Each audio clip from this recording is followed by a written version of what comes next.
అందరికీ నమస్కారం. సభాధ్యక్షులు ఉపాధ్యాయ సంఘం ఈసీటీయు ఆత్మీయ సమావేశానికి వచ్చిన అందరికీ పేరు పేరున నమస్కారం చేస్తున్నాం. నా పేరు ఉమా యాదవ్. ఈ ప్రోగ్రాం ఏర్పాటు చేసిన శ్రీనివాస్ గారికి ధన్యవాదాలు. ఎందుకంటే నా పేరు ఉమా యాదవ్, అది ఖమ్మం. నేను తెలంగాణ బీసీ సంక్షేమ సంఘంలో తెలంగాణ ఉద్యమాలప్పుడు నేను ఖమ్మం జిల్లా నుండి చేశాను, ఉద్యమాలు చేశాను, ధర్నాలు చేశాను, రస్తారోకులు చేశాము, ఎన్నెన్నో ప్రోగ్రాంలు చేసి రోడ్ల మీదకి వచ్చి ఎన్నో పోరాటాలు చేసి అందరం కలిసి మనం తెలంగాణ సాధించుకున్నాము. తెలంగాణ వచ్చింది, తెలంగాణ ఏర్పడి కేసీఆర్ గారు ముఖ్యమంత్రి అయినాక 10 సంవత్సరాలు ఆ పార్టీలో అందరం కూడా కొనసాగాము. కానీ ఉద్యమాలు చేసి కూడా ఉపయోగం లేదేమో అని చెప్పి బాధపడుతున్నాం ఇప్పుడు. కాబట్టి నాలాంటి ఉద్యమకారులు ఎంతమందో ఎందరెందరో కుటుంబాలను వదిలిపెట్టి, భార్య పిల్లలను వదిలిపెట్టి, మగవాళ్ళు అయితే ఆడవాళ్ళు భర్తలను వదిలిపెట్టి, పిల్లలను వదిలిపెట్టి రోడ్లెక్కి తిండి తిప్పలు లేకుండా ఎండనక వాననక పగలనక నిద్ర లేక ఎంతో పోరాటం చేశాము. ఎందుకు? మన తెలంగాణ సాధించుకుందామని. కానీ సాధించుకున్న తర్వాత కూడా మన బ్రతుకులు మారలేదు. మన బ్రతుకులు మారవు కూడా అని చెప్పి నేను అనుకుంటున్నాను. నాకు బాధ అనిపిస్తుంది. ఎందుకంటే ఆ ఉద్యమాలలో ఎంతో కష్టపడి సాధించి తెలంగాణ వచ్చిన తర్వాత ఎక్కడేసిన గొంగలు అక్కడే ఉంది. మన బీసీలు అని ప్రతి ఒక్కరు మాట్లాడుతున్నాము. దయచేసి మన బీసీలలోనే ఐక్యత లేదని నేను అనుకుంటున్నాను. మన బీసీలలోనే ఐక్యత లేదు. ముందు మెయిన్ మనలో ఐక్యత రావాలంటే ఇంకెన్ని సంవత్సరాలు కావాలి? మనకు ఎన్ని సంవత్సరాలు ఇంకా ట్రై చేసుకుందాం మనం అని నేను అడుగుతున్నాను. మనకు ఎందుకు సమయం తీసుకోవాలి? మన బీసీల సంఖ్య 60% ఉంది. 60% బీసీల సంఖ్య ఉంటే, అధిక సంఖ్యలో ఉంటే మనము ఎందుకు వెనకబడిపోతున్నాము? ఎవరిని అనుకుంటున్నాము? మనం ఎవరికి చేయి చాపుదామని అడుగుతున్నాను నేను.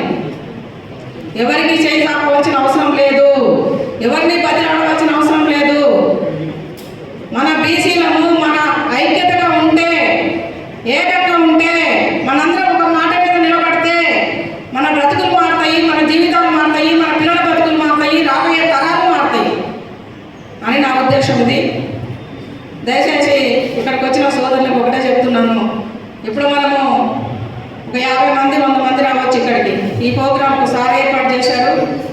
సారు ఏర్పాటు ఎందుకు చేశారంటే, సారు గతం నుంచి కూడా మేము ఉద్యమాలు చేసినప్పటి నుంచి కూడా మాకు చాలా అండదండలుగా సపోర్టుగా ఎన్ని పనులున్నా సమయం కేటాయించి మాకు స్ఫూర్తిగా మాకు ఎప్పుడు పిలిచినా మేము ఏ ప్రోగ్రాం చేసినా కూడా రాను అనకుండా టైం కేటాయించి ఎంత సమయం కేటాయించి మాతో పాటు వచ్చేవాళ్ళు మాకు ఎంతో స్ఫూర్తిగా సహాయంగా నిలబడ్డారు శ్రీనివాస్ గారు.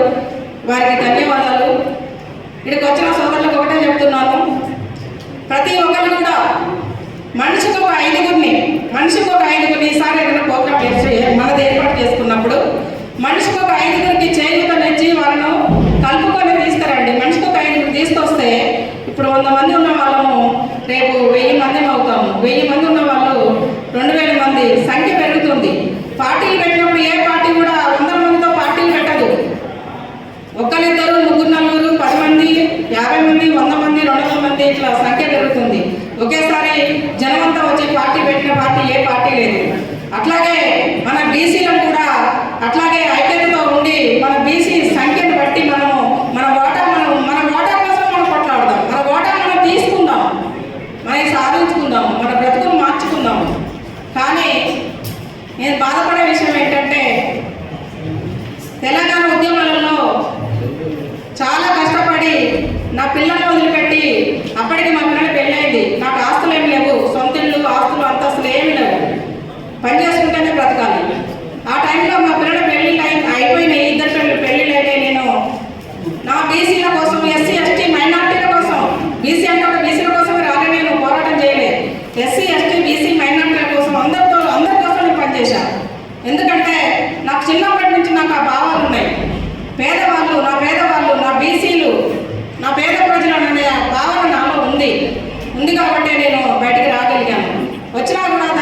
న్యాయం చేద్దాం అనుకున్నాం, కానీ మనం ఒక్కరిద్దరం 10 మంది 100 మంది చేస్తే న్యాయం జరగట్లేదు.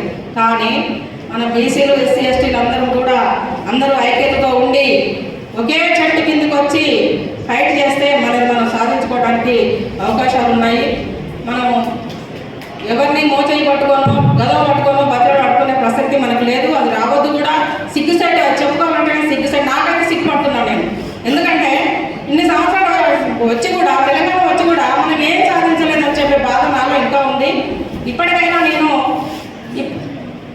ఈరోజు కూడా నాకు ఇంట్లో చుట్టాలు వచ్చారు.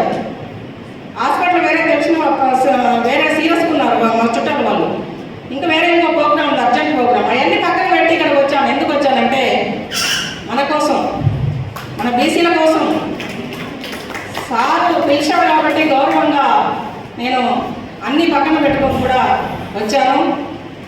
ఇప్పుడే కాదు, ఎప్పుడైనా మన బీసీల కోసం నేను ప్రాణం ఉన్నంత వరకు పోరాటం చేస్తానని సభాముఖంగా అందరి సమక్షంలో చెప్తున్నాను.